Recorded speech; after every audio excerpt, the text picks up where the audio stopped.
Hey guys, what's up? It's your boy Picante J.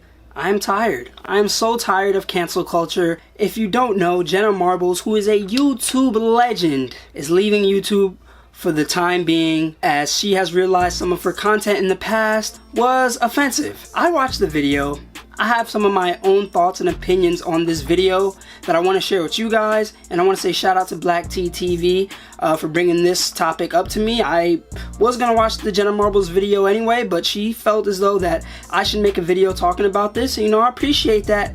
So I'm going to stop wasting time and I'm going to get to it. Those of you that are familiar with how long I've been on the internet know that that's not true, that I've definitely done things in the past that weren't great, and I'm not completely unproblematic, and I've tried my best to grow up and to be a better person. Now, I like what Jenna does here. I like that she's admitting to the progress that she's made as a creator, and I think that that's redeemable.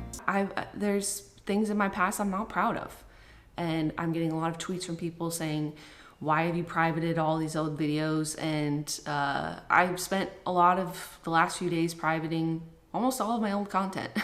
And I'm sorry if any of that holds any nostalgia for you, but I'm literally not trying to put out negative things into the world.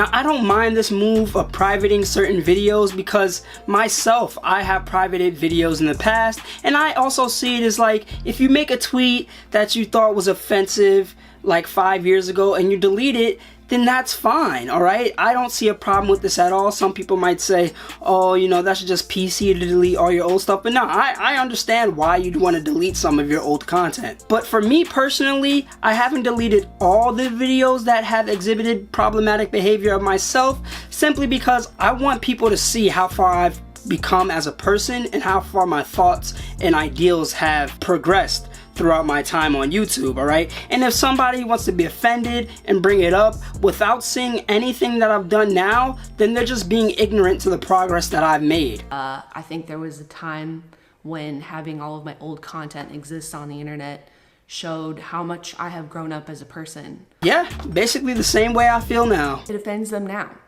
And if that's the case, where people will watch something and be offended now, I don't want it to exist. I have to disagree here. Now, if I made a video 5 years ago and it offends you and you're ignorant to how I progressed, then that's on you. I don't want to have a squeaky clean PC image. If I messed up, instead of just coming at me, let's discuss it. Let's unpack what I've done wrong and let's see what are the problems of what I've displayed, instead of just attacking me over something I did 5 years ago. Because this civil discourse is very important, especially in a time like right now. And if you're just gonna attack somebody without having a conversation, then what good are you doing? You really don't want to see this person change. You only want to see them brought down. I've privated a lot of my old content because I just don't want anyone to feel upset about anything. I don't want to contribute to that. I don't care.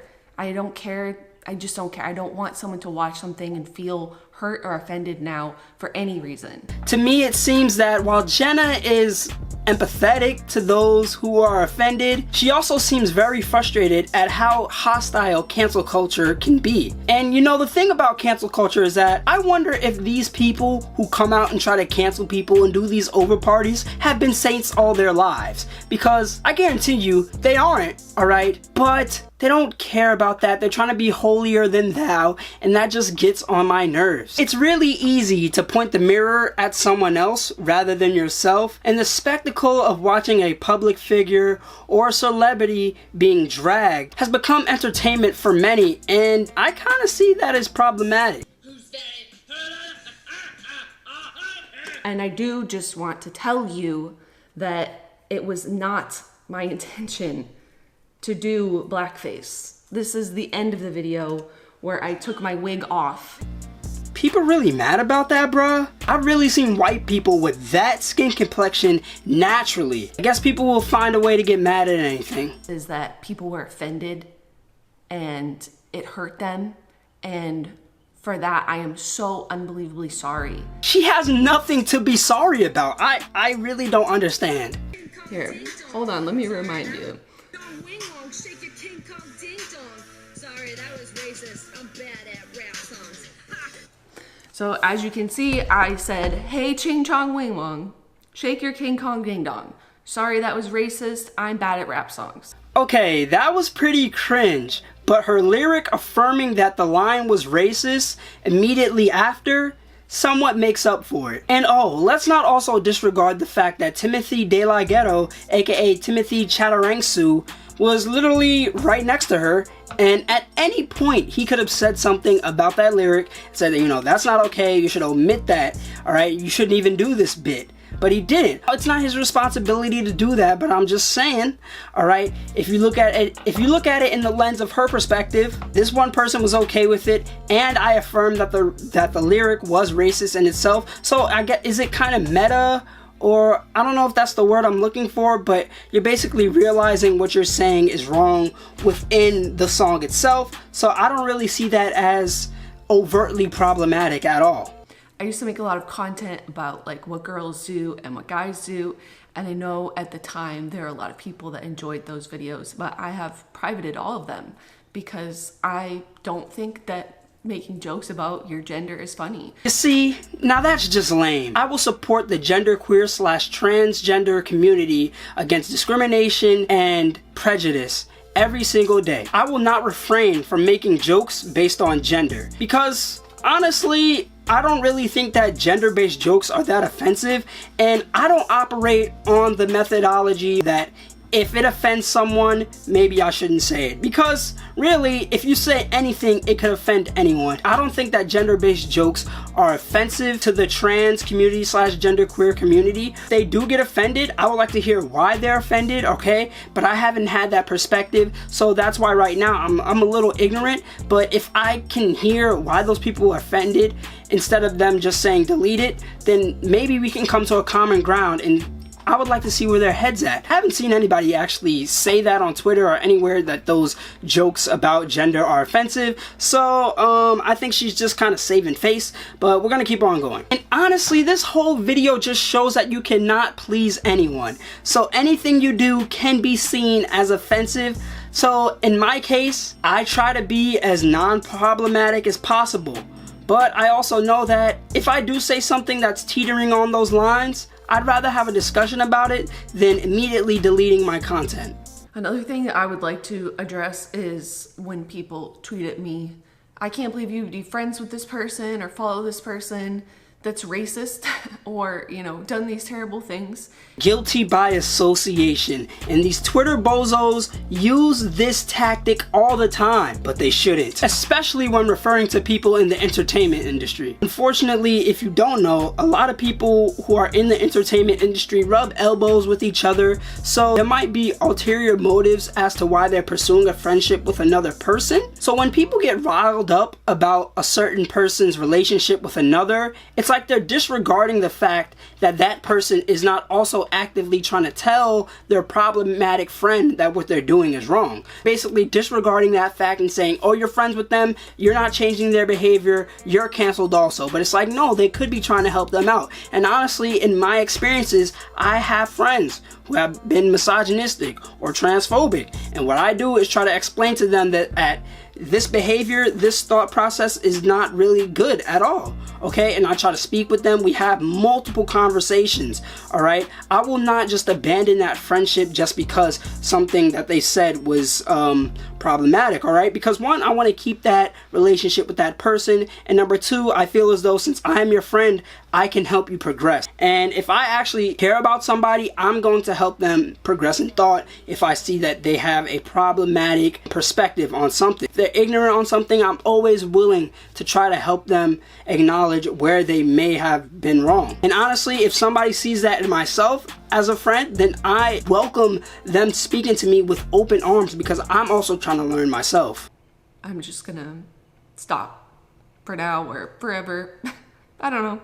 I would probably take this video down because it's embarrassing and just let whatever just live and just be. That's it. Alright, it's really sad to see a YouTube legend go down like this for mildly offensive infractions. This really shows how out of hand cancel culture has become, and I'm really not a fan. I don't like cancel culture. I think that it barely works, all right? And I think that it's predicated on just making people change something without having discourse. There's no conversation being had about it. It's just like, I saw this, it made me feel a certain way, I want you to change it. Okay, can we discuss why you felt that way? Can we discuss the fact that I made this like 5 years ago and I still don't stand by it, but I just leave it up here so y'all can see how far I progressed, all right? And if you're really gonna indict somebody, if you're really gonna make a judgment on somebody based on what they've done 5 years ago in the past, especially if they're a young adult, or especially if they, like, if you make a assumption on somebody of what they've done 5 years ago and they're around my age, I'm 22, then you are really just ignorant, because you are not the same person you were 5 years ago. I'm not the same person I was 5 years ago. I have changed so much, all right? So for you to be ignorant on that fact, just because you like the spectacle of trying to take somebody down, trying to dig up dirt on somebody, then you are a miserable person. Like these people who I see who try to cancel people, I really hope that they stop being miserable. Okay, because there's no, like, you cannot be a happy person and go try to dig up people's tweets. You have to be so miserable inside that you have to find something to take somebody else down. And it sucks to see Jenna Marbles do this. I really hope she bounces back better than ever. And honestly, cancel culture could eat a dick. I get why you'd want to cancel some people like a Bill Cosby or R. Kelly, even guys like Kevin Spacey or Harvey Weinstein. For certain people, it's just like, we're really gonna cancel somebody because they said the N-word when they were 14 years old and now they're like in their 20s? Like, come on. And another thing I don't understand about cancel culture is that I'm not really sure what they want. It's because, like, do you want these people to apologize for what they've done? Because at the same time, whenever these people do apologize, people say, oh, they're just trying to save face, they don't really mean it, they're not sincere. What do you want from these people at this point? I don't get it. Are we not allowing people the opportunity to progress anymore? Are we just like, and this is a problem with social media, guys. I know a lot of you are watching. This just goes to show. I remember Phineas and Ferb said it. Anything you put online stays up there forever. Even if you delete it, somebody screenshotted it. Somebody screenshotted it. So, if you don't want to get caught slipping, then you might want to be careful about what you post. And not enough people are very careful. Yeah, a lot of these kids growing up in the age of social media, they post everything and anything. You go on TikTok, you see all these racist jokes, and they are learning very fast that they will crash and burn based on that content that they put out there. All right, I don't support that content, that racist stuff on TikTok. I think it's lame. I think it's not good that kids are actually doing this. All right, to, you know, have some racist jokes in your head or say it around a group of friends is one thing, you know, still problematic, but to actually post it online, it's just like, is your brain even functioning? Not only are you offensive, but you're also stupid. So that's a double whammy. And yeah, man, that's all I really got to say. It sucks to see Jenna Marbles like this, you know. I've been watching her videos, not religiously. I'm not really a subscriber. I was once subscribed, but I don't really care for her content anymore. I still think her dogs are cute, but I watched her videos since I was like in middle school, all right? And I just graduated college, which is crazy, you know, just growing up watching these YouTubers. She's been one of the OGs that's still been pumping out content. And just to see her break down like this, like, I really don't like you cancel culture people. I really don't, alright? And if you are one of those people watching this video, you're a fucking loser. You need to get a fucking life. And that's about it. Anyway, this has been another Picante J video. So please remember to like, comment, subscribe, hit that notification bell as well, and peace. Securing the purse and the bag and the suitcase. I be grinning, because I'm winning. No, I'm not done. Oh no, no, I'm not